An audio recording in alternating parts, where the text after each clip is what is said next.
For nearly 2 decades, the Miami Hurricanes, once the most feared program in college football, had fallen from grace. The swagger, the dominance, the championships all faded to memory. But now, after years of mediocrity, the Hurricanes have come back to life. The U is back, even if it is just for this season. And they just proved it with an amazing performance against the Florida Gators. In case you missed it, Cam Ward threw for 375 yards on 74% completion rate. And those aren't fake numbers like Dylan Gabriel's or DJU's. Cam Ward was slinging the ball 30 yards each throw.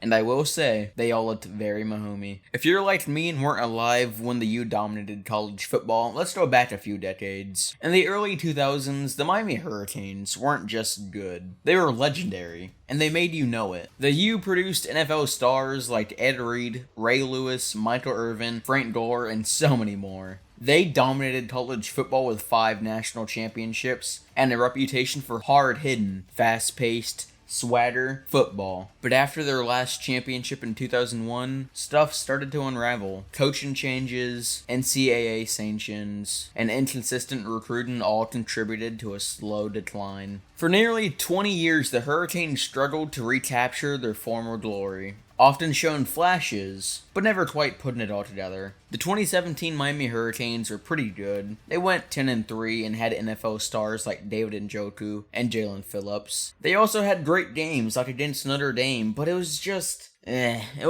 basic football. It wasn't Miami Hurricanes football. For a couple years after that fluke 2017 Miami season, they were struggling and had fucking Manny Diaz as their head coach. I swear, the only good thing he did was bring the turnover chain. But he also brought in Tyler Van Dyke. If you guys don't know who TVD is, you have not watched Miami for the past 4 seasons.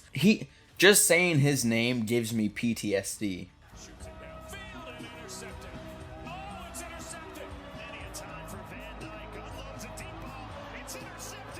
After multiple disappointing seasons, in 2022 Manny Diaz was fired, and in came another head coach, who was an alumni and a player back in the 90s, Mario Cristobal. His first season wasn't pretty with him going 5-7 and losing to fucking Middle Tennessee, but he did show potential and great recruiting. The 2023 season marked a huge turning point for the Canes, led by a new coaching staff with a renewed emphasis on discipline, recruiting, and restoring the Miami swagger. The Hurricanes have begun to resemble the powerhouse that they once were. The team's recruitment strategy focused on keeping South Florida's best talent at home and building up the trenches, which has seemed key for winning national championships, as proved by Jim Harbaugh, and a key to Miami's success in the past. By getting multiple commitments from 4- and 5-star players, the Hurricanes have started to rebuild that depth and talent they've been missing for so many years. On the field, Miami's defense returned to its roots, playing fast, aggressive, and opportunistic football. Cam Kinchens and James Williams were my 2 favorite safeties with how much they picked off the other team. Offensively, the Hurricanes brought in Shannon Dawson as their offensive coordinator and were set to have an air raid system. But we all know, Mario loves his power run game, and most importantly, with a QB that throws 3 picks a game and doesn't know zone coverage, it can be hard to make good plays.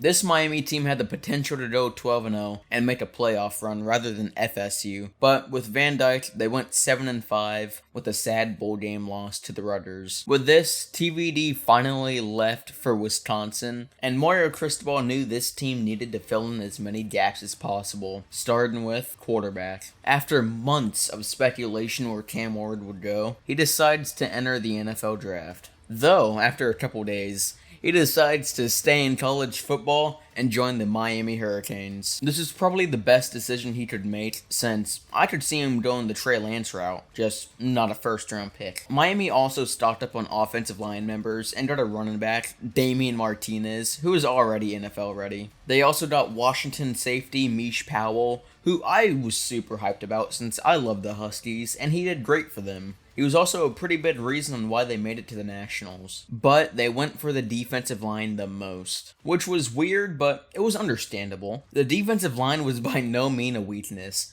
I mean, they had multiple sacks, tackles for loss, and didn't really lose any key players, other than defensive tackle. But they went out and got everyone, which when you have depth players that can start in the SEC, you have a top D-line. And that's not even talking about Bain, who had the best freshman season I know. Obviously, Miami was named offseason champ once again, and people thought that they were just wasting talents, and were all just hyped like Colorado. Though in week 1, they were going against the Florida Gators, who are also going through a rebuild. No matter what anyone says, this Gators team is very talented and would be a tough opponent. From the opening kickoff, everyone was hyped. It was Miami versus Florida in the swamp. The Hurricanes just played at a level of intensity and confidence that had been missing for years. The defense easily stopped them, and when you saw Cam Ward head into the field, everyone was hyped. This man snaps the ball, runs for the first down, and walks out of bounds. The next play, he slings it to Restrepo for 15 yards. I have to talk about this. Restrepo is one of the most underrated wide receivers in college football. He's worked his way from a recruit to probably the best route runner in college football. I mean, his knowledge for the game is just way too good, and he will be a top draft pick next year.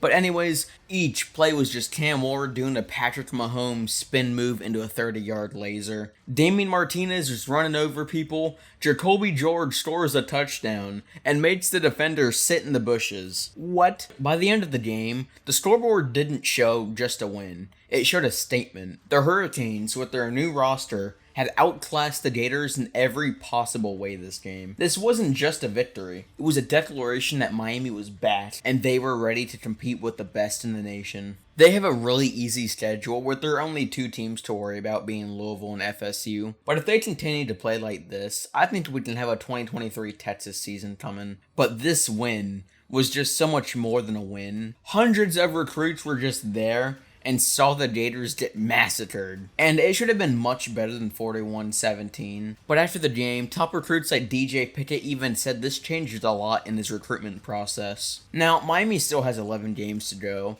but I certainly think the ACC is theirs. And Cam Ward is in the Heisman question, since every other transfer QB has played like ass, including Dylan Gabriel. And don't even get me started on you, DJ Utlotele. If you're a Hurricanes fan, now is the time to be excited, because I know I am. And if you're a college football fan, keep an eye on Miami, because they're going to be a fun team to watch.